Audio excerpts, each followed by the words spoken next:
आज देश के करोड़ों अन्नदाताओं की जीत हुई है। अन्नदाताओं की आंदोलन की बदौलत, लंबे संघर्ष की बदौलत, उनकी शहादत और कुर्बानी की बदौलत नरेंद्र मोदी जी की अहंकारी और तानाशाह सरकार को झुकना पड़ा और तीनों काला कानून वापस लेना पड़ा। ये तीनों काला कानून वापस क्यों लिया गया है? क्योंकि चुनाव दर चुनाव नरेंद्र मोदी जी की सरकार को सबक सिखा रहे थे किसान भाई, सबक सिखा रही थी इस देश की जनता, सबक सिखा रहे थे इस देश के अन्नदाता, और चुनाव में हार के डर से उन्होंने ये काला कानून वापस लिया है। मैं पूछना चाहता हूं नरेंद्र मोदी जी से, आप किस बात का इंतजार कर रहे थे?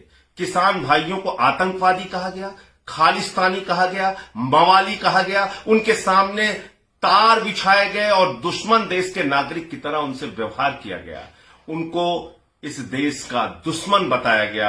तब आप मोदी जी खामोश थे और ये तीनों काला कानून वापस नहीं लिया गया।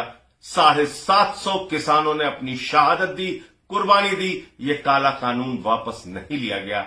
एक लंबे संघर्ष, आजादी के बाद सबसे बड़ा किसानों का आंदोलन, 1 साल तक किसान भाई सड़क पर रहे, ठंड हो, गर्मी हो, बरसात हो, उन्होंने तमाम यातनाएं झेली। उनके ऊपर आंसू गैस के गोले छोड़े गए, उनके ऊपर लाठियां बरसाई गई, उनका खून सड़कों पर बहाया गया और उनको कुचल कर आपके मंत्री की गाड़ी ने मार दिया।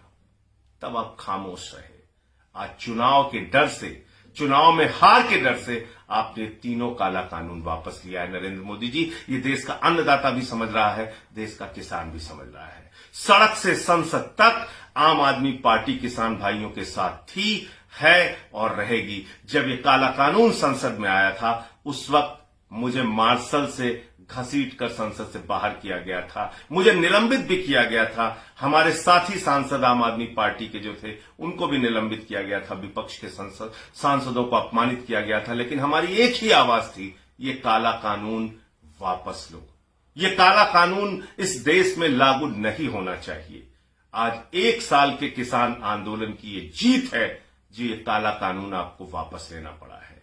मैं फिर से कहना चाहता हूं, आम आदमी पार्टी के नेता अरविंद केजरीवाल जी और आम आदमी पार्टी का एक एक कार्यकर्ता आज किसान भाइयों को बधाई देता है।